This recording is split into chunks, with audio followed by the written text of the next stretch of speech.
City Davao. I am Anton and I'll be hosting today's kapihan on behalf of Sir Rudolph Alamat.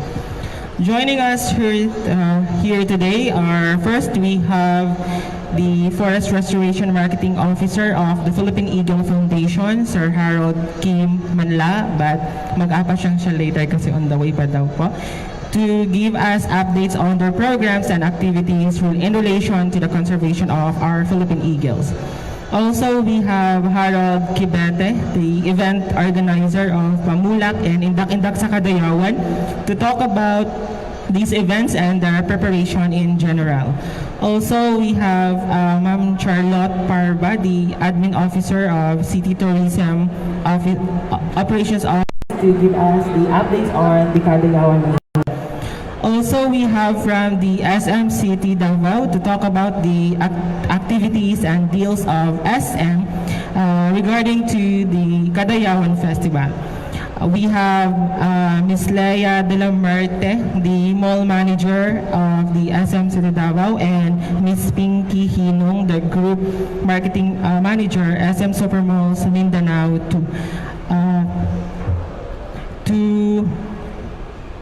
Okay, so later on after this kapehan, the SM will be opening their activities for the Kadayawan Festival dito lang sa likod. Okay, so formally start this kapehan, we'd like to get the opening statement of our guest, beginning Sir Kibete po. Yes, good morning to everybody and thank you so much SM for the invitation. I will be handling the Indak-Indak sa Kadayawan and the Pamulak sa Kadayawan this coming August 18. It is one of the highlights of the many events of Kadayawan sa Davao 2024, and it will be the closing events for our Kadayawan sa Davao celebration this year. So that would be Indak-Indak and Pamulak sa Kadayawan merge, and also I will be doing the Pananam sa Kadayawan. This is the food and products fair at the Magsaysay Park of the Kadayawan Festival. Thank you so much, and once again, good morning.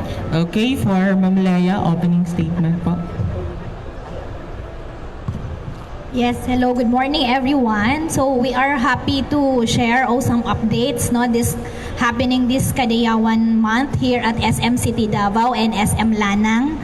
So we will be having the Kadayawan sale for both malls on August 9 to 18 with up to 50 discount mall-wide. And also here at SM City Davao, we will have the Kadayawan Street Eats on August 8 to 11 with different purveyors including Claseo, South Wing Chicken, Colasas, Queen Shawarma, and Shaton Shomai. We will also have the Crafts Market for our MSME features also on August 8 to 21. And we hope to see you on August 16 for our Grand Mascot Parade that will be feature Supermon and Squad, as well as the mascots from our tenants. So for the first time, we will officially introduce Supermon and the Squad today after this kapehan session. So in SM Lanang naman, there will be a Durian Festival on August 9 to 15, a bonsai show on August 13 to 18, and Minpop Fest on August 15 to 18. So also shoppers will have more time to shop as we will be extending mall hours on August 2 to 4 until 10 p.m. and then August 15 until 10 p.m., August 16 and 17 until 11 p.m., August 18 until 10 p.m. and August 23 to 25 until 10 p.m. So we sincerely express our heartfelt gratitude to PIA 11 and to all the media here. Thank you. Thank you, ma'am. So to start the press con rolling, let's start from Sir Kibete. So sir, how was the preparation for this year's Indak-Indak and Pamulak event, and what are the changes you have this year? The ingress for our Pananam sa Kadayawan will be happening today. That will be later in the afternoon, and that will be in preparation for the Pag-abli sa Kadayawan, which will be happening this coming August 8. And of course, not only that, August 9 will mark the start of the fair. That's Pananam sa Kadayawan. That is our food and products fair that is happening inside the Magsaysay Park. So that's in between the huge open area, but now it will be tented in between sa mga tribal village houses. So yung sa IP and then the Muslim tribal houses. So that will be happening today. And also for Indak-Indak sa Kadayawan, we already have the list of our entries that are officially registered for our Indak-Indak sa Kadayawan. So, ang atong mga entries are for the Pamulak sa Kadayawan, dako category, we have Apon ni Lola, Durian Delicacies, Dalangpan sa Katauhan, we have IPI, IBEX, and McDonald's Philippines. For the Gamay category, we have the Carabao and the Farmer. That is an entry from UPLB Alumni Association. We have an entry also from Dui TESDA, GPII, ACO, Anti-Crime, one from Teleperformance, one from Stunning Events and Wedding, one from Alorica Teleservices. And also, we also have Alpha Kappa Rho Davao Supreme Council. From we have an entry that is entitled Land of Promise, the Parent Teachers Association of Elpidio Quirino Elementary School. We have one from Tauharog and also one from Ophir Maharlika. So all in all, we have 5 for Daku category and 11 for Gamay. For the corporate entries, we have Mr. DIY, and of course we have Des Marketing Incorporated. So we have a total of 2 registered corporate entries out of the 17 who show their intent in joining the non-competing floats for our Pamulak sa Kadayawan. And for our Indak-Indak sa Kadayawan, yes, we have entries coming from Banay-Banay, Davao Oriental Province of Davao Occidental. We have an entry from Mati, Davao Oriental, Kiamba, Sarangani Province, from Mako, Davao de Oro, from Sumisip, Basilan Province, and one from Bislig, Surigao del Sur. That is for the open category. So all in all, there are like 7 registered entries, and we are still finalizing the requirements for an entry that is coming from Caraga, Davao Oriental. For the Davao City School-based category, we have Cataluna Pequeño National High School, Lapu-Lapu Elementary School Performing Arts Company, Batang Bagugaliera Performing Arts Guild, Elpidio Quirino Elementary School Music and Performing Arts Guild. We have Davao City National High School, Sining Sayon Dawit Cultural Ensemble, and we have Mana Performing Arts Ensemble of Daniel R. Aguinaldo National High School. So all in all, there are like 6 entries for the Davao City School-based category, plus 8 in the open, so a total of 14 entries. And we have already coordinated with the CTTMO regarding the road closures, because the San Pedro Square will be doing the ingress as early as 13 in preparation for the events that will be happening on the 16th, 17th, and 18th. 16th, we have Concierto Kadayawan. 17th, we have Kasika sa Kadayawan, a variety show. And then 18th is the culminating activity, which is Indak-Indak sa Kadayawan. And we have also the street dance competition in the morning and the floral float display. And then happening in the evening is a grand showdown of our Indak-Indak sa Kadayawan. Okay, thank you. So for Ma'am Leia, are these activities po happening at the same time dito sa SM Lanang, SM City Davao and SM City Lanang, or they also have the same activities po on the Kadayaw? Yeah, for the Kadayawan sale, both malls will be participating. This will be on August 9 to 18. But for SM City Davao, we have Kadayawan Street Eats that will launch on August 8 until 11. And then our MSME will feature the crafts market that will be on August 8 to 21. For SM Lanang, there will be a Dorian Festival from August 9 to 15, and the Bonsai and Suseki Show on August 13 to 18 and the Min Pop Fest on August 15 to 18. So technically, we have different activities for SM City Davao and SM Lanang. And are these open po to the public? Yes, of course. The street eats that will be held at the Starbucks parking, and as well as our crafts market here at the Annex Event Center. Okay, so thank you, ma'am. So now let's open the floor for questions from the media. Good morning kay Sir Harold Kibete. Hi. Sorry. Sir, kadtong ano ba? Kadtong mga entries, mao na to ang final na to nga list. That is the final list considering na sila ang naka-complete sa ato ang requirements. The deadline of submission of entry supposedly was last Friday, but we are extending it until the 8th. So extended ang atong registration, and we are still giving more time for labi na tong sa indak-indak sa Kadayawan, ang uban man gud ng mga entries.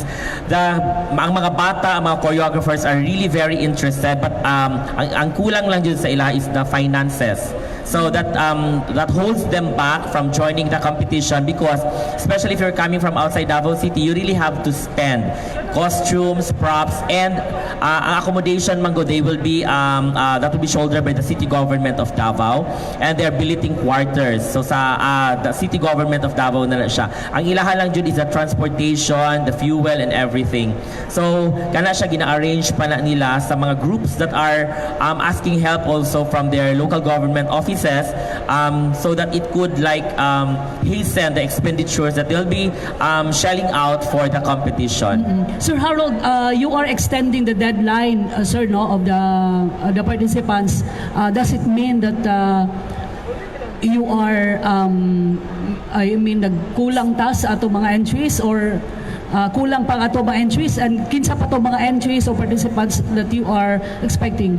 Yes, sayang magud kay sa katanan ng 1.1 million for the open category and 1 million pesos for the Davao City school-based category. Pag mas bongga unta, the more the merrier, you know, so that people also, like domestic tourists, international tourists, and those that are from Davao City can have a full grasp on the different cultures, because this is an exposition of the different cultures, because tanan presentation nato, though if it's like a folklore or a fable or a legend, are those that are murag tribal based ang ilang presentation, mas bongga kung mas daghan ang atong makita ug nagkanda iyang mga entries that will be participating for both categories of indak-indak sa Kadayawan. So they still have like 3 more days to show their intent, kay daghan pa manggod na nagasulti na mga contingents nga can you please give us more time kay kinahanglan po daw nila makipag-istorya sa ilang mayor, sa ilang governor, and so on and so forth. But of course, we have to have a contingent managers meeting for us to discuss thoroughly the mechanics and guidelines of the competition. So we are extending it only. Kumbaga, the deadliest deadline will be on August 8. Sir, naapatay changes ato ang mechanics? The mechanics, one of the major changes of our mechanics is that ang karon man god sa indak-indak sa Kadayawan, if like you are already a 3-time successive winner of indak-indak sa Kadayawan, be it an open category or the Davao City school-based category, that will give you 1 year to rest, and then you can join the following year. So this is what happened to Sindak Anib. So they are our grand champion for the open category for straight 3 years. So they are resting this year, but the choreographer of Sindak Anib has a new group. Still, they are representing the municipality of Bislig, Surigao del Sur. They will be joining the competition under the open category, but with a different performers.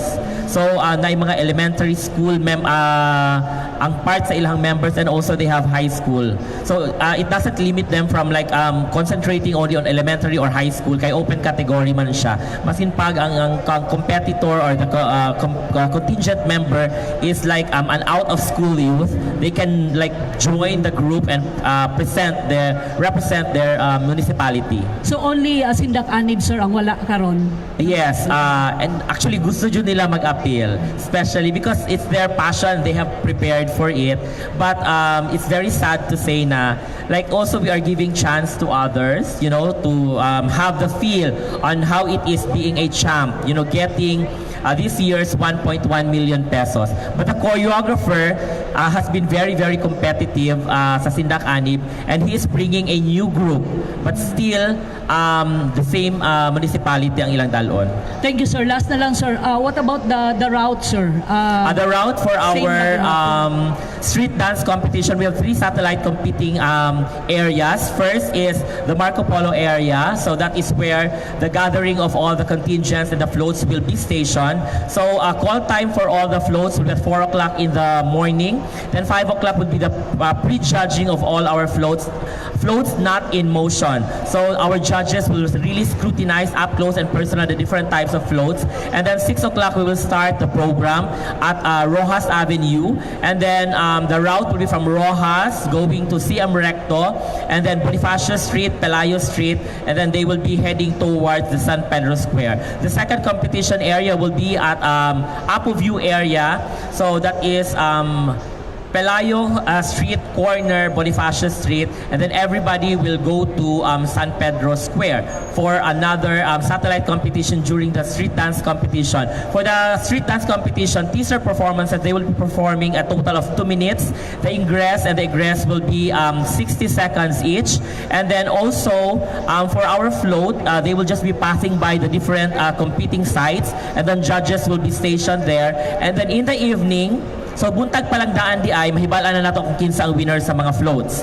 And then in the evening, that will be the grand showdown, and that weighs 60% of the final judging scores of our Indak sa Kadayawan contingent. So 40% goes for the street dance competition and 60% during the grand showdown. Maximum time of performance will be from 5 minutes to 8 minutes, and then the ingress and egress will be 90 seconds. Okay, so next question.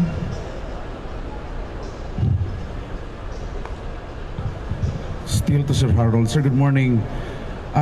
Asa sir ato mga identified nga mga billeting quarters nato sir? Kasi ang Magallanes pero naapagihapon ang mga some of the victims sa sunog. The billeting quarters, we are closely coordinating that one with the Department of Education division level. That will be finalized when we already have the final list of all the official contingents. And then right after that, we will manifest their billeting quarters to the Public Safety and Security Office so that they will also be guarded sa ilang kanya-kanya mga billeting quarters. But as of the moment, they already have known, the Department of Education, that we are needing billeting quarters. And these are only for the Indak sa Kadayawan contingents, but also katong mga lumad nga gikan pa sa mga bukid nga manaog usap, and then they will be performing for other events of the Kadayawan sa Davao Festival, like the Dula Kadayawan, the Bantawan sa Kadayawan. So these are the different events that also needed shelter for all our members of the other 11 tribes that will be joining the Kadayawan sa Davao Festival. Wala bang initial names of schools? Wala pa. Bali, manggawas na ang official list sa mga schools when we have already the final and official list of all the contingents. But normally, these are schools that are close to the Cosmopolitan. Naabay sir, naabay ginalatag nga guidelines sa Department of Education sa paggamit sa tuang mga eskwelahan. Kinahanglan, ang amo ang gina-request lang jud sa tanan mga schools is that they have to have water, and then gina-request po sa mga contingents nga dapat dili duha ka buok contingent ang naa sa isa ka school kay para maka-practice pud sila, because they will arrive like the day before the competition. Yes, at least 1 o'clock in the afternoon sa tanan mga provincial contingents. So they just requested schools that are close to where the parade route is, starting and ending. So last na lang, Sindak Anib last join nila, murag na atay issues sa ilahang costume magigamit. So far karon, since ang ilang choreographers mubalhin og lain nga nagyapoy grupo, unsay ato ang pahimangno sir? Actually, regarding the costumes, the very, very first time that Sindak Anib won, actually there were no issues pertaining to the cascading of the mechanics and guidelines. Why? Because I have already explained this one like years back, katong first time sila nag-champion. Because ang atong mga judges, these are judges from the National Commission on Culture and the Arts. And then we also have like high caliber judges that are into cultural events, activities, festivals. So when they elected, ang ato ang magong mechanics is that when you do a competition repertoire, it should be it can be culture based, it can be a fable, a folklore, or a fairy tale.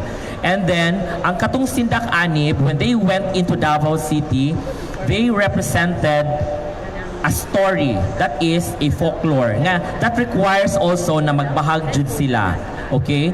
And then sa ilahang gisayaw, there was no violation sa tanan mechanics and guidelines, so they are eligible to be a winner of the competition. And in fact, dili lang kana sila ang akong nakitaan na mga nagabahag sa mga competition. I joined Silay Festival in Bacolod, and then I saw also people nga nagbahag. Then ang ilahang piyesa is these are the early dwellers of like people by the kanang river. So alam nga naman magbarong ta kung naata sa river. So ang ako alang is that ang kanisya na kaning representation walay na violate sa mechanics and guidelines sa indak-indak sa Kadayawan. And then they did it with artistry, they did it with creativity. There was no violation at all. Kaya kung nag-violate pa lang sila, for sure mapildi na sila. Because for the information of everybody, indak-indak sa Kadayawan, we have a 6-month violations committee. Ang ginatanaw sa violations committee are all purely mali sa mga contingents na nag-appeal. So if ever they are violating a certain mechanics, there is a 3-point across the board demerit. So that would be cascaded on all the raw scores of our judges. And for our competition, we have a total of 16 judges. And 16 judges voted Sindak Anib to be the grand winner. So imposible kayo sa ngatanan nga. And these are kaning mga judges from Pampanga, judges from Cebu City holding Sinulog. And then so makaingon jud ko nga credible jud sila and they are eligible to be the grand champion. So ang ako alang is siguro na ay mga uban nga they thought otherwise regarding sa competition. So maunang let's say sa atong uban mga IP groups, but magsulod man gud nila sa Davao City, they did not represent a certain tribe. They represented and then they pictured out a kanang murag a storyline that is a folklore or a fable. So mauna siya ang basis and premise sa ilahang performance. And then it was graded by all the 16 judges and then nakadaog sila. And then walay violations due to siya. And then ang violation man good if ever close ang competition labi na sa open category, a single violation can mean you losing the chance of being the grand winner. Why? Because whether the judge would like it or not, maminusan jud ang iyang score because our violations committee does not work with our judges. They work with the tabulations committee and then automatically the violation deduction points that are deducted from their scores will be cascaded and it will be explained only right after we already have the final tally of all the results of the judges. Okay, thank you. So next. I'm sorry. Good morning to our distinguished guest, and nice to see you again, Sir Harold. For that, I know presumably na dili pa andam ang katong stability quarters for the outside Davao region.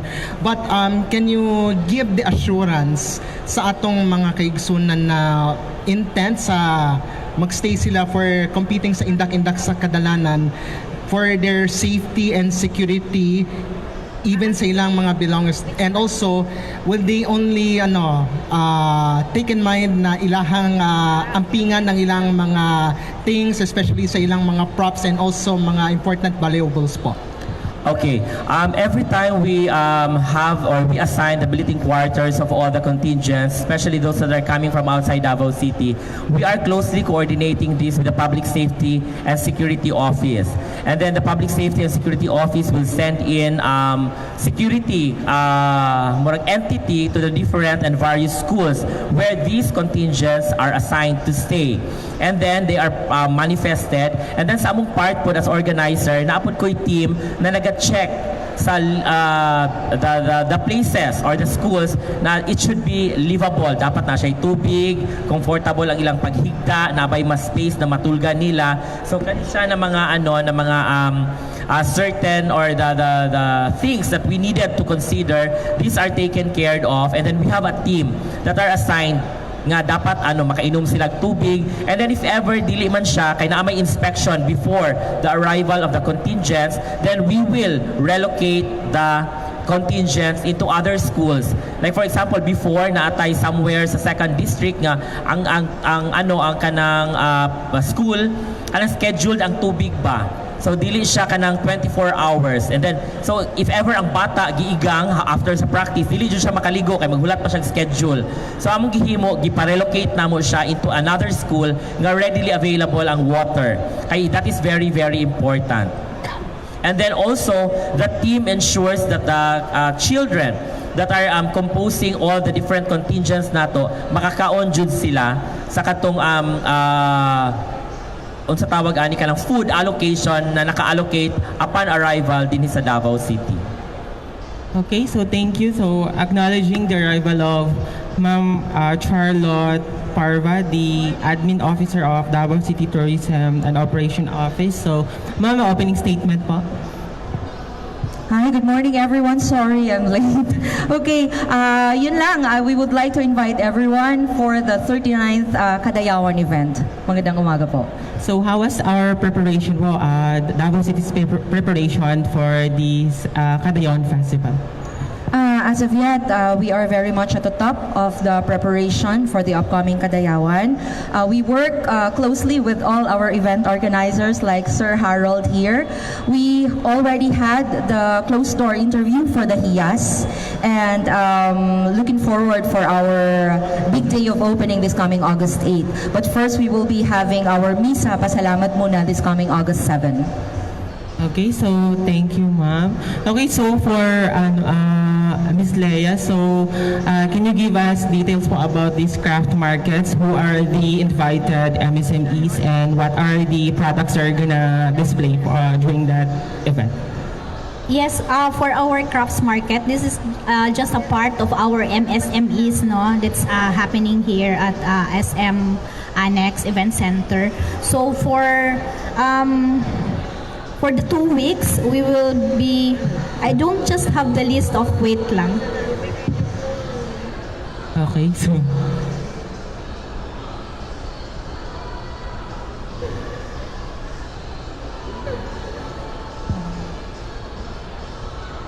okay, so we also have our abot na daw nga guest from the Philippine Eagle Foundation. So we have Sir Harold Kim Manla, and they will be talking about their programs and updates on the Philippine Eagle. So, sir, let's opening statement po muna. Hello, I'm Tristan from the Philippine Eagle Center. I'm the marketing coordinator of the PEC, and we gladly invite everyone for our Kadayawan activities at the Philippine Eagle Center. As you know, we're primarily a conservation facility, so you're going to connect with nature, get in touch with life, and also become more in tune with your senses as you go through our PEC's forest. So we have a lot in store for each and every one of you. We have conservation activities, we have activities including the indigenous peoples, and you're going to connect with each and every part of our conservation mission with our activities. So more on that soon in our Facebook page, and yeah, yun. And Sir Harold, opening sa okay. So what are these activities po kaya, sir, that you have planned for this Kadayawan? So the first few activities will involve film screening of our To Save Our Eagles and hopefully Bantay Bukid, which are very important documentaries to our conservation. So To Save Our Eagle is an award-winning film about our Philippine eagle, of course, and in the future, probably Bantay Bukid also will also include that in our screening for free at the Philippine Eagle at the Philippine Eagle Center. And aside from that, we're going to include the IP Conservation Philosophies exhibit. More details with Harold. So we want to acknowledge during the Kadayawan the importance of IP communities in the conservation mission, and also this will feature 5 communities in Mount Apo, and this aims to inform the public of rich indigenous knowledge systems of the 5 communities that help protect the Mount Apo, the forest, and also the inhabitants, including the majestic Philippine eagle. And this is composed of the Manuvong Tinunanon, Bagobo Klata, Bagobo Tagabawa of Turil, Bagobo Tagabawa of Sibulan, and the Ubu Manuvu. And aside from that, in 3rd week of August, we will also mount the Philippine Eagle Nesting Trees exhibit, which will inform the public of important native trees where our national bird, the Philippine eagle, nest and also lay their offsprings. These trees and forests, they are found, and where they are found, hold significant importance among different IP groups in Davao City. They are considered sacred, and some are shrines for sacred rituals.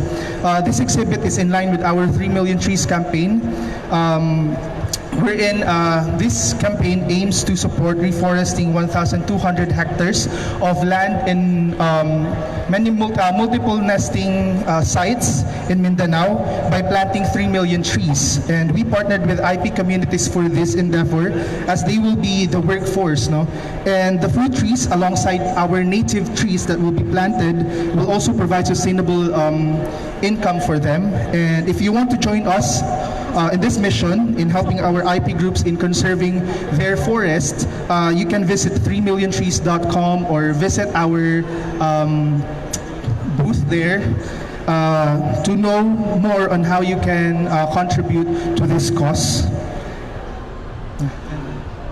So last week of August, we're going to also have a special open classroom program. So kaning open classroom program, this is our premier na education activity for young kids. So kids age 6 to 12 maka-experience aning open classroom program. And last month, we just had our first open classroom program with Pasokadoy IP Arts Group, where we did an art workshop. For this month, we're going to have an open classroom program that embodies the spirit of Kadayawan, where we're going to bring the urban kids and then let them meet with our IP kids in the communities, because all of these mga bata are the future conservationists or the protectors of our Philippine eagle. So this registration of our Kadayawan Special OCP would also mean that you are sponsoring an IP kid to also experience this fun and educational activity together. So this is to highlight the shared responsibility of the kids from different communities to protect our environment, and this is also our way in making sure that the next generation is included in the process of creating their future. So mga mommies, daddies, lolos and lolas, we invite you all to register your mga anak, mga apo in our open classroom program para ma-experience nila ang Philippine Eagle Center, ma-experience nila ang indigenous cultures, and kabalo sila kung sa ilang role sa pag-save o pagprotekta sa ato ang national bird. Yun lang po. Okay, thank you. So going back to Ms. Leia, so I guess meron na po tayong data information. We have 10 purveyors for our MSME on August 9 to 20. So the Isabella Tree of Life, the SABR Fashion Accessories, Nuts Charm Gomes, Bears, Davao Art Studio, Hug Tags, Calista Finds Davao, Ketchup Treasure, Mugna Leather Arts, Lazy Daisy, and Weave and Dream. So these are all local craft markets that will be featured during our MSME from August 9 to 20. Okay, so thank you, ma'am. So next to us is... Sa Philippine Eagle, sir, how much ba yung registration, yung open class sa program? So, the open classroom program, yung registration po natin is 600 pesos. And that would include the tour, the activities, and all the fun stuff that you can do inside the Philippine Eagle Center. So, napo na siya mga kits involved. So, yun. Yes, and that would also involve the sponsorship for the IP Kid nga maka-experience po the open classroom program dito sa Philippine Eagle Center. So yung 600, since taas siya tour, whole day na siya nga Yes tour? po. So we're expecting a whole day activity, and kanang activity we're going to make it holistic. Di lang siya entertainment, we're going to make it educational. And sa Philippine Eagle Center, pwede sila amo ang gina-encourage gyud ang mga bata to experience nature. So dili lang ilahang senses sa sight and or hearing ang ilang maka-interact, which we also encourage them to smell the flowers or touch the soil, ganyan, para get in touch good with nature, ganyan. Okay, so may tama, get in touch yun doon, kamatouch din nila. Yes po. Okay, thank you. Kay Ma'am Cha, hi Ma'am Cha, rain or shine ang ato ang major activity, Ma'am, no? Katong pamulak o indak-indak. Definitely, ma'am. No, lisod jud kayo og simba ko dili nato na ma-push through. We are all set even for the big tent installation pohon dinha sa San Pedro Square. We will also be utilizing the covered portion of the Rizal Park para pod in preparation for those na gustong mo witness sa ato ang Indak-Indak Showdown, because after the showdown we'll also be having a party. So, ratsyada na siya after the Indak-Indak. Naano ba tayo, ma'am, mga list sa mga possible visitors nato during sa highlight nato sa Kadayawan? Our VIPs. Sa karon, ma'am, wala sa ako ang record sa ato ang mga, or ang list sa ato ang mga VIPs. But, ang ato ang focus for now is the deadline for the submission para ma-include sila on August 8, deadline pala sa ato ang mga entries for Indak-Indak Pamulak. August 8. We will be giving you the update of the VIPs and all the visitors this coming Kadayawan event soon. Okay. Kay Sir Harold. Sir, ask ko karon since na-merge na si Pamulak and si Indak-Indak, unsay mga kuan na to kabaguhan nga mahitabo, no? Kay since sa buntag si Pamulak, di ba? Tapos sa hapon si Indak-Indak. Sa morning is Pamulak and Indak-Indak Street Dance Competition Street lang. dance, Oo. And then pagkagabi mo na siya kay, di ba ang Indak-Indak manggod na siya yung component na street dance 40% and then 60% ang showdown, the grand showdown. That's a longer performance. So karon gibulag siya. Ang showdown will be happening in the evening. Ang ilang performances niya 5 to 8 minutes, and then sa morning teaser performances lang siya. So para dili kayo siya mingaw, since we have the floats also that will be parading all throughout the streets. So ang atong teaser performances nga tag 2 minutes for the street dance competition, ipahigayon na lang po siya sa morning. So unsa ang kabaguhan? First and foremost, the stage will no longer be facing the City Hall. Ang stage nato will be facing Chowking. So ang likod sa atong stage is the huge clock tower nga naa mismo sa may kanto, sa intersection sa Bolton and San Pedro Street. So kung ako ang stage, na din ang clock tower, and then naa dito si Chowking. So that will be a huge stage, that's 72 by 60 na stage. And then after that, naka-tent po ang atong stage in preparation for the earlier asked question. What if mag-ulan? And then, isa sa mga major jud na gi-incorporate namo karon is that ang ato ang usually na mega tent na ginahimo para sa Indak-Indak, dili na siya para sa mga dancers, para na siya sa mga spectators. So we will be providing mga 1,200 to 1,500 chairs na gusto magtan-aw sa ato ang palabas. So pwede sila makalingkod sa atong mega tent. And then naanatay clearance nga 20 feet diha sa may gutter mismo sa J. Watton going to Crooked Road for the floats to pass by. So pag agi sa mga floats, masakto sila dito sa 20 feet, makagawas gihapon sila paingon dito sa church and paingon sa PNB or whichever. And also, for the information of everybody. Ang atong mga floats, competing floats, they will be stationed sa CM Recto Street from 12 o'clock noon after the competition ends until 3 o'clock only. So kanang tibuok sa CM Recto Street gikan sa Bonifacio paingon sa San Pedro Church, ang tanan competing floats naka-display din ha. If you wanted to have photos of these floats, right, and if you wanted to draw near these floats, then makita nimo siya. And all the non-competing floats will be stationed at Rojas Street para atong ang mileage pod sa mga floats nga gigastusan og dako-dako pod sa ato ang mga sponsors, then they will be there for an extra mileage from 12 noon also until 3 o'clock in the afternoon in preparation for the clearance para sa atong night market. And apart from that, ang ato ang area is walay siya kanang backdrop ang ato ang stage para makakita jud maski pag naa ka sa likod sa SP building or sa may church banda or sa may Bolton, makakita nimo ang kung sa'y nahitabo sa stage. It is still 4 feet in height. And then ang ato ang mga LED walls, we have a total of 9 LED walls. Naka-situate siya into other viewing areas. So naatay with LED walls sa Chowking para makita siya sa mga tao nga naa sa kilid mismo sa mga sidewalks.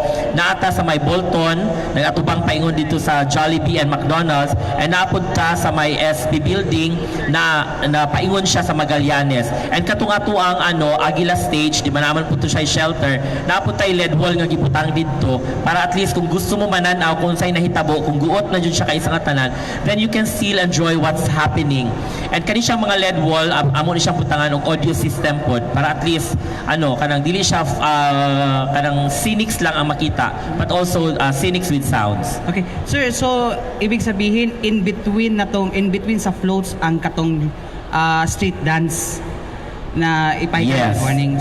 So we'll start with the corporate floats, and then right after that corporate, then indak corporate, indak, then we go down to the competing floats, gamay, then indak, then dako and indak, and so on and so forth. So wala na tong banda hudyaka just like Wala siya. We don't have that para at least to give highlight to our banda dasig, which is happening every Pasko Fiesta. So ang tanan mga drum and bugle competition, brass band, marching band competition, and those entries that are really excited because they were expecting to have it this coming August, so they will be having a longer time to prepare para jud sa atuang banda dasig. Okay, murag ang kwan manggod ani gawas manggod last year is murag naging repetitive na tong kwan drum and bugle competition nasa araw ng Davao, nasa Kadayawan, Pasko Fiesta. tapos Pasko Fiesta. Yes.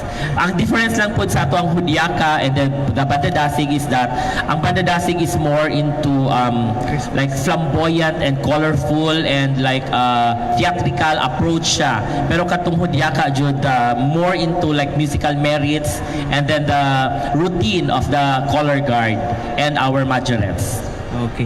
Kay Ma'am Cha, Ma'am, other than this two aside from these two highlight activity, kumusta ang atong ubang mga highlight activities pud for Kadayon like Hiyas and I think na paghihapon tong indigenous dance festival? Okay. As what I have said earlier, we already had the closed-door interview for the Hiyas, and then looking forward for the grand coronation night of the Hiyas Kadayawan this coming August 18. For the cultural celebration naman, as we will also be highlighting definitely the very essence now of the 11 tribes of Davao City, we will be having the Bantawan Cultural Celebration sa Magsaysay Park mismo that is going to be on August 13 to 15.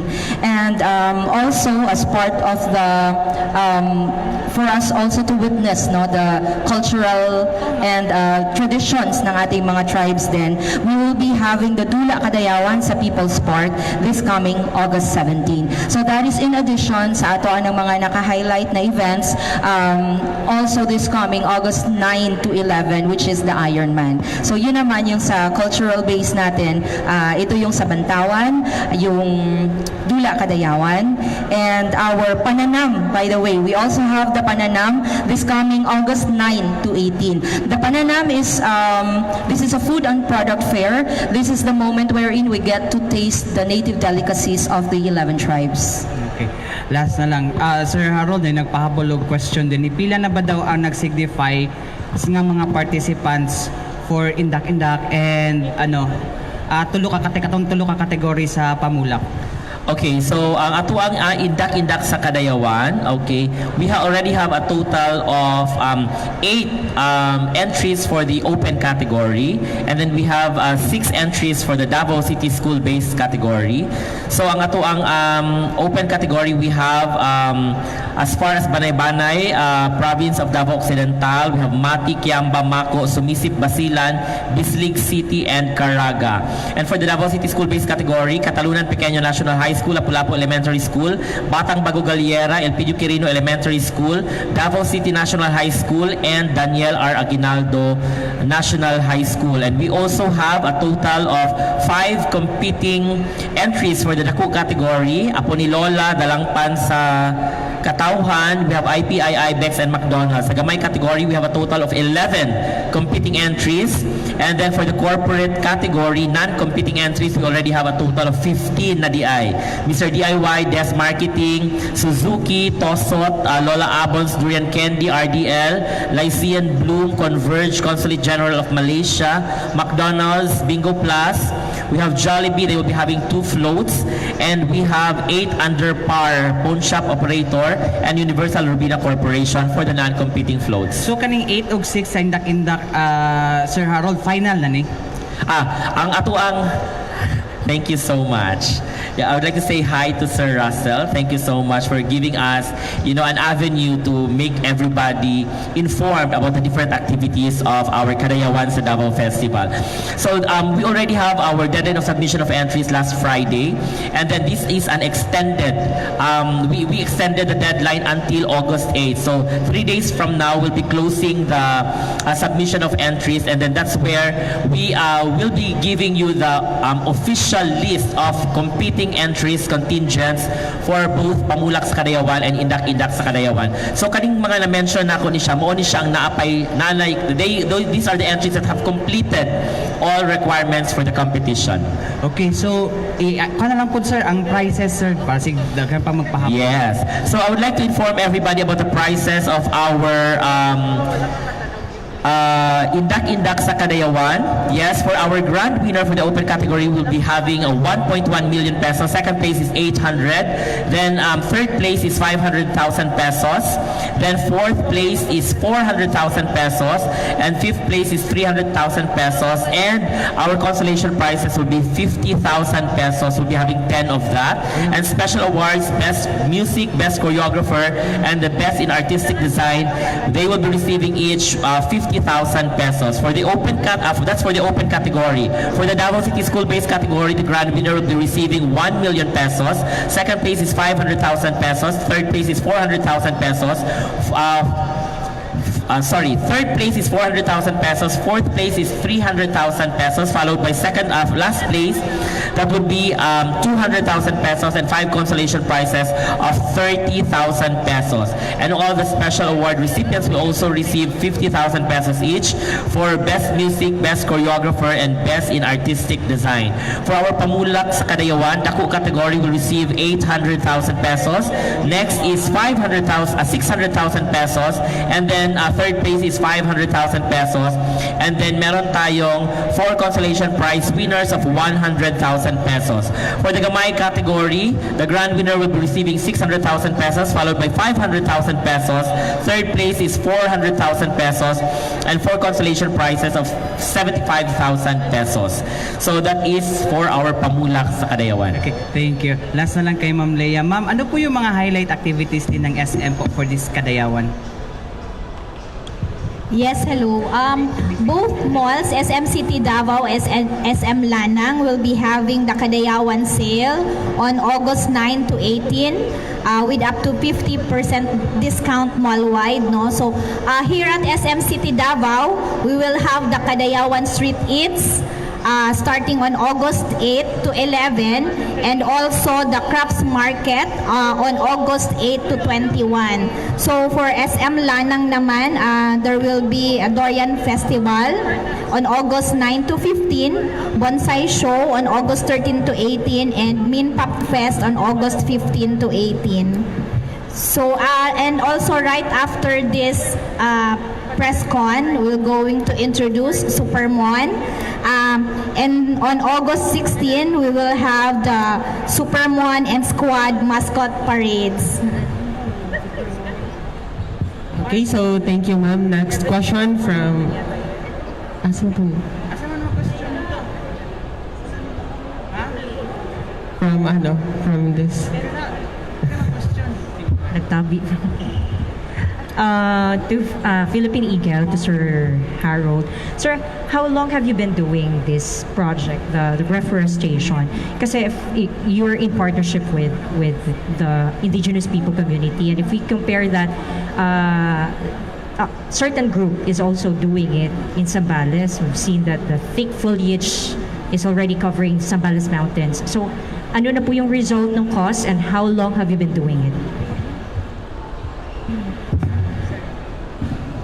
Thank you for that question.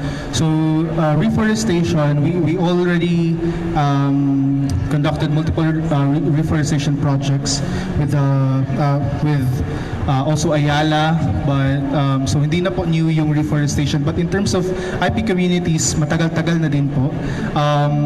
So, sa experience, based on our experience din po,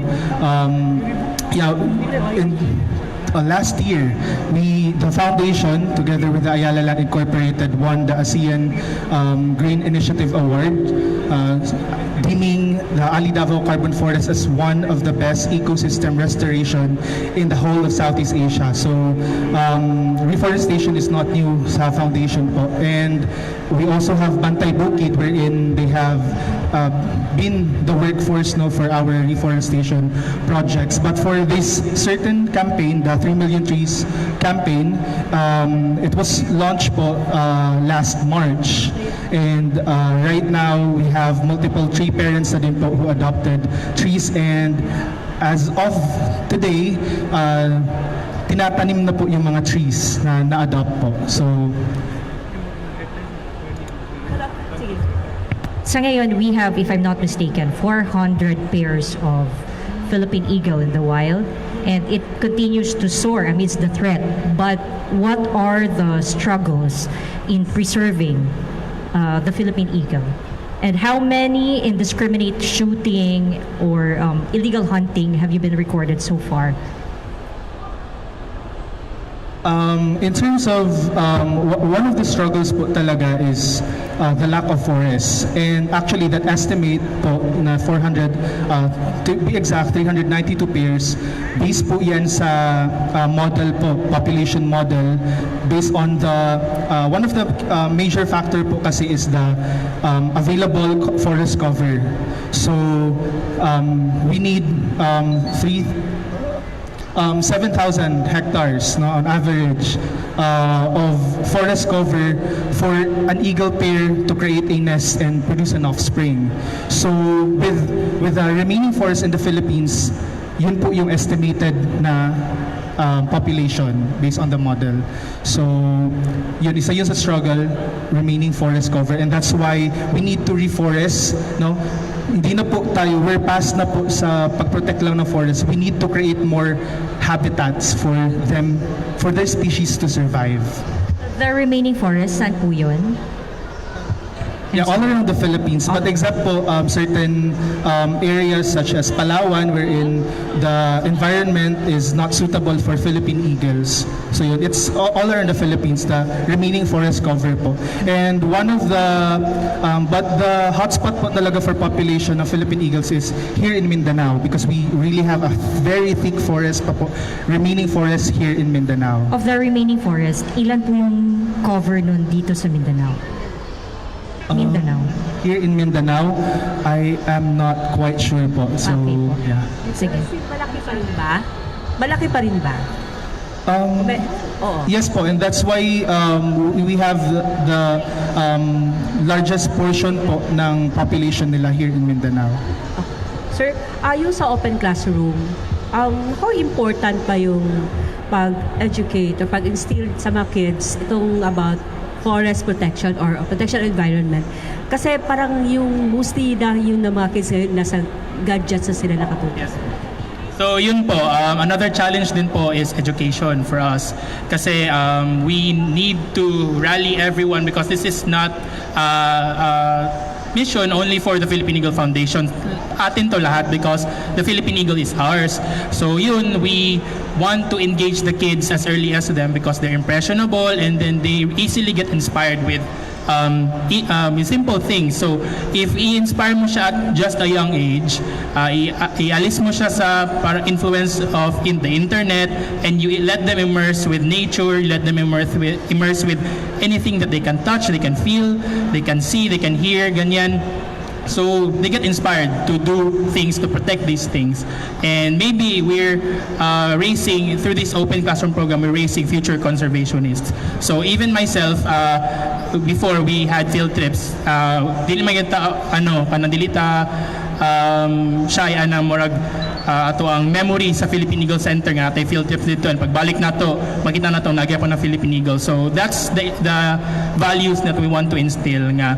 At a young age, they recognize that mauni ang Philippine Eagle ga struggle because na deforestation, na shooting, and in the future, we're hoping that these kids will become the policymakers or sila man lang mag-advocate for these eagles. We're basically planting the seeds as early as now.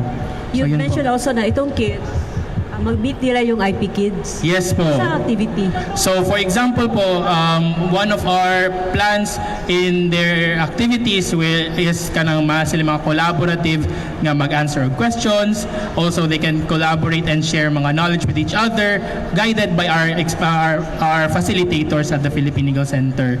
So aside from that, we were also planning in them to do arts and crafts and exchange with each other, and we're also going to replicate what we did last time, in which they're going to send messages to each other and to the grown-ups on how they can protect the Philippine Eagle. Parang messages nila on protecting the Philippine Eagle to each other and to the grown-ups. Yun po. Thank you.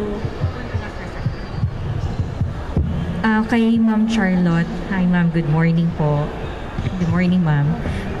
I'm sorry but I have to ask ma'am kasi the last Friday yata, if I'm not mistaken, si Police Brigadier General Nicolas Torre III showed the media this blue book saying that there will be a possible manipulation of recording of crimes and that it creates parang impression for a low crime rate.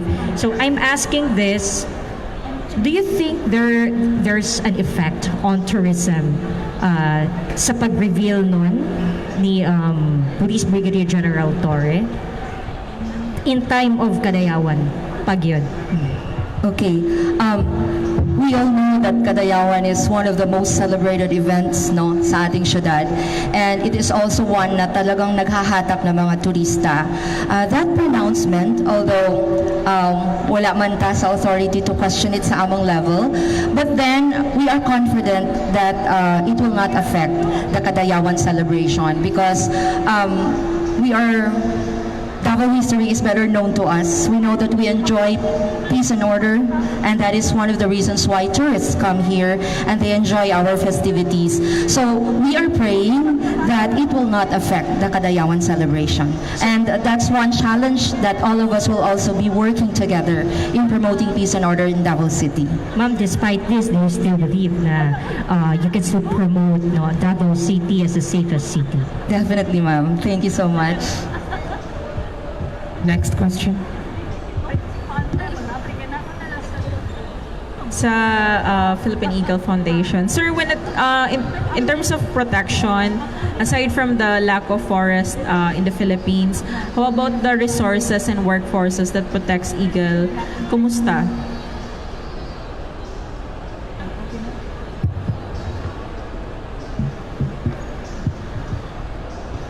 ayun no, so as stated earlier, we really need as much manpower as we can. So by doing our education campaigns, even though it's Kadayawan season, we're also incorporating our promos, our activities para to inspire advocates for the Philippine Eagle conservation. So through the exhibits, kani mga tree planting na mga activities, we're hoping to inspire mga environmental advocates for them to volunteer, to donate, and even help us in the conservation of the Philippine Eagle. So it's a constant process, and daghan yun siya need nga resources. And is this enough, sir? So, do you think? Kasi yes, in Davao and I think in Cordillera, there's an effort, no, because there's sightings of eagles and meron talagang eagles.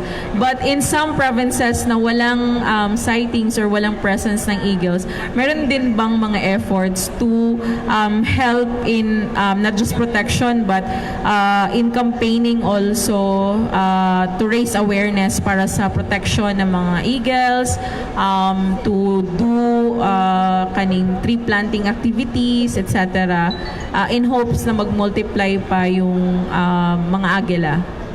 So kaning Philippine Eagle, no, although it's the main core of our advocacy, ginagamit lang namo ang message of the Philippine Eagle to advocate for the entire ecosystem.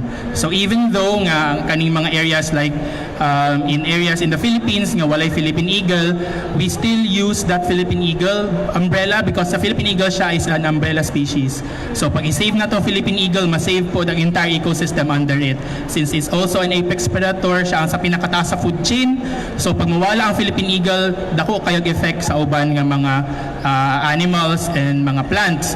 So kani, what we do, we contextualize kung unsa ang nasa ilaha, and then i-connect dayon siya babalik sa atong Philippine Eagle para dili lang Philippine Eagle ang ma-save.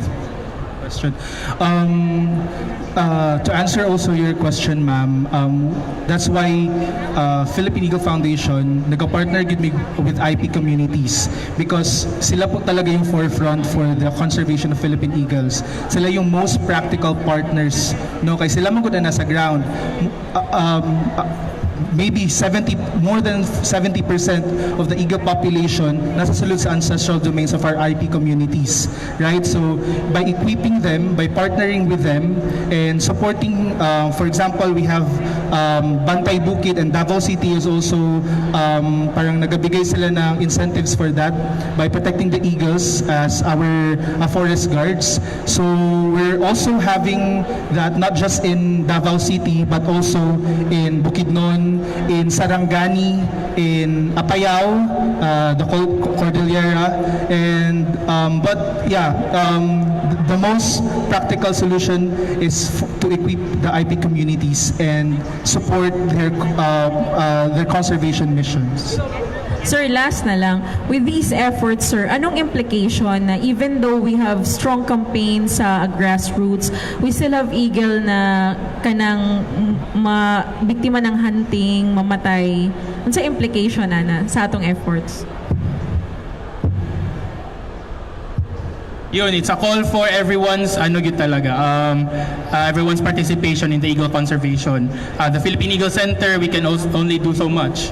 But even yung mga areas na dili mahit, damag yung areas nga dili mahit sa education campaigns, we're hoping that through our digital presence, through our education campaigns, it could reach those areas nga wala pa'y Philippine Eagle nga campaigns. And then hopefully in the future, wala na yung Philippine Eagle ang mapusilan. And also we are calling for our leaders to maging strict pa sa policies natin and magpataw pa ng mas medyo mabigat pa na na penalties for it. So yun po.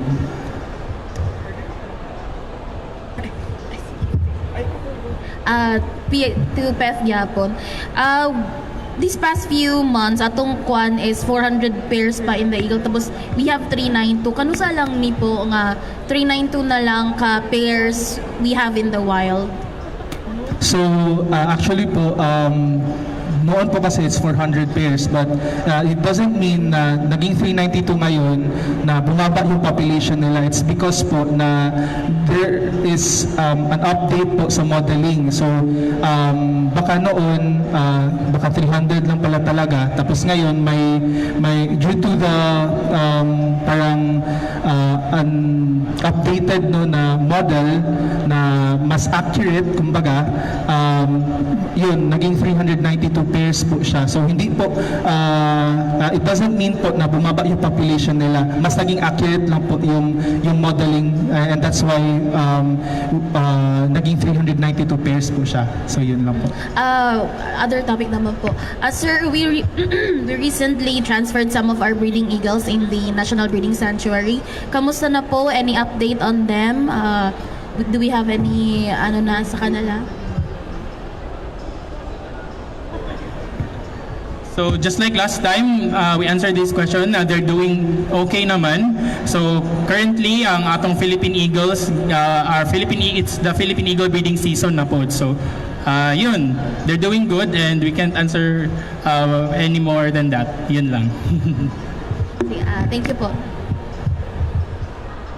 Hello po, Antonio Colina of Minda News. Follow up lang regarding sa 3 million trees na target for reforestation. That covers how many hectares? Yung target reforestation ba na 3 million? That's 1,200 hectares po. And saan ang location nito?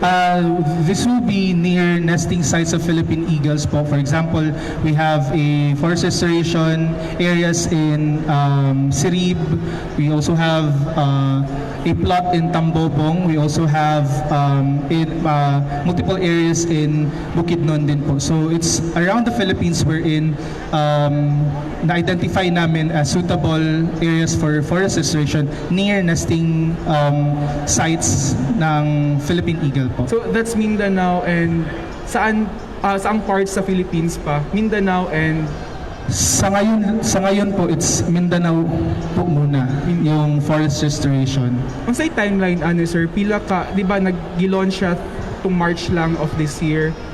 Kung sa timeline, pila siya ka months, pila ka years ni siya i-implement? So we base it on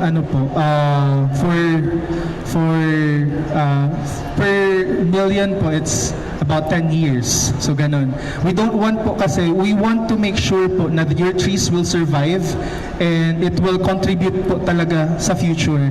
And aside, hindi po kami nagtatanim lang po. We also do soil analysis, and then we pupunta po kami doon to know kung ano po talaga yung naturally occurring trees there, to make sure po na it will mimic the forest and that the inhabitants like the Philippine eagle will thrive also. How do you ensure pala that these seedlings survive? Kasi there were several attempts before na mag-tree planting but di siya successful. Yes, so right now you can also visit the Philippine Eagle Center. We have our central nursery there for our 3 million trees, and we have cultivated po, produce both fruit trees and Sir, but how native po? Like trees. meron silang caretaker na nag-check? Yes po, we hire caretakers, and also we also procure them sa aming IP communities na we also train them to produce seedlings. So to ensure po na we can provide as many species para makopy po namin yung diversity po ng forest. And sa ngayon po we have I think more than 1 million na po na seedlings sa Philippine Eagle Center and other satellite nurseries po, and they are healthy po. Sir, last po, unsang species ni siya? Can you name? All of the species, so we discourage po talaga, and we're very strict na we will not plant exotic and yung destructive na mga species such as mahogany. So yun, medyo controversial kasi yan kasi maraming nagtatanim wherein they plant mga mahoganies, other invasive species. But for the 3 million trees, we will plant native trees, and some of these trees are dipterocarps, which are trees where Philippine eagles nest, no? Such as the lawaan. We also have the almasiga. So those are some of the tree species na itatanim po natin, no? Thank you very much po. Okay, since we're running out of time, we'd like to thank our guest for coming over. We have from SM, Ma'am Leia De La Mente and Ma'am Pinky. We also have Sir Harold Kibete and Ma'am Parba, and also from the Philippine Eagle Foundation. So to close, let's hear first your closing statement, starting from Sir Harold Kibete. First honor. Alright, so thank you so much, Philippine Information Agency, and of course, SM Supermos. Maraming salamat. All our friends from the media, and to everybody who are watching and listening to us right now. You have a lot of reasons for you to go outside your houses and experience Kadayawan sa Davao this year. It has been made more spectacular, and we are really the city government of Davao City, of course, headed by the leadership of our Honorable Mayor Sebastian Duterte, the Execom of Kadayawan sa Davao 2024, the City Tourism Operations Office. They are really doing their best, including all the event organizers, to really provide the best festival year after year. And sa lahat-lahat po, you go outside the houses and experience the different offers of Kadayawan sa Davao 2024. And please don't forget, on August 16, we have Concierto Kadayawan. August 17, Kasika sa Kadayawan. August 18, the culminating activity of Kadayawan 2024. That is Indak-Indak sa Kadayawan and Pamulak Merge, street dance competition and floral float display in the morning, and in the evening we have our grand showdown happening at San Pedro Square, plus a lot of entertainment highlights. And of course, please don't forget August 9 to August 18, Pananam sa Kadayawan. That is showcasing the 11 tribes plus 10 more tenants. That is the 11 tribes of food and products fair at Magsaysay Park. And sa lahat-lahat po, all your comments, suggestions, and your all the inputs are very much valued. This makes all the event organizers and all people manning the Kadayawan 2024 come up with the best Kadayawan experience every year. Maraming salamat po. Thank you, sir. So next, Ma'am Charlotte po, closing statement. Yes, thank you very much. Parang nasabi na lahat ni Sir Harold, no? Yun lang, concerning to the peace and order ng Davao City, I would just like to tell everyone to, yes, let us all go out, no, sa Kadayawan event. Not just that, kundi sa lahat ng mga pocket events din sa naka-schedule sa ating Kadayawan season. And please always remember that peace is a consolidated effort, no? Hindi lang ng ating mga security forces, but of course sa lahat tayo Davaoeños. And please don't forget to follow the Davao City Tourism Operation official Facebook page, the Hiyas Kadayawan page, and the Kadayawan Festival 2024 page for more information. Thank you very much for all your support and for inviting us here this morning. Thank you. Thank you, ma'am. So far, from the Philippine Eagle Foundation. So thank you everyone. I'd like to invite you all to our Kadayawan activities at the Philippine Eagle Center, where you not only become entertained and have fun activities, but you also get to participate in conserving the Philippine Eagle, the ecosystem, and helping our indigenous communities. So I'd also like to add that we also have the Kadayawan Weekend Gates promo, where the 349 promo, where 3 people enter free for every 9 paying guests, and this will go from August 16 to 18. We also have the Kadayawan Weekend Sale, where you can avail selected bird merch at 39 pesos off. And be sure to follow our Facebook page, Philippine Eagle Foundation, and you can also participate in the Kadayawan at the PEC post, where you can post a photo of your experience at the PEC during the previous Kadayawan festivals and get a free pass on your next visit. So don't forget to use the hashtag Kadayawan at the PEC and tag the Philippine Eagle Foundation page. So I invite everyone to step into nature and connect with life and visit us at the Philippine Eagle Center. Okay, so for Sir Harold. Okay, so for Ma'am Leia, reiterate po natin yung activities natin for the Kadayawan. Yes, hello. Good morning. Thank you everyone. Thank you PIA 11 and all the media here no for your support. And after this press con, we would like to invite you to join us with our Kadayawan launching for SM City Davao. That's all. Thank you. Okay, so thank you po. So that's all for today's Kapihan sa Davao here at the second floor at the annex building of the SM City Davao. We'd like to thank our partner SM City for hosting this Kapihan.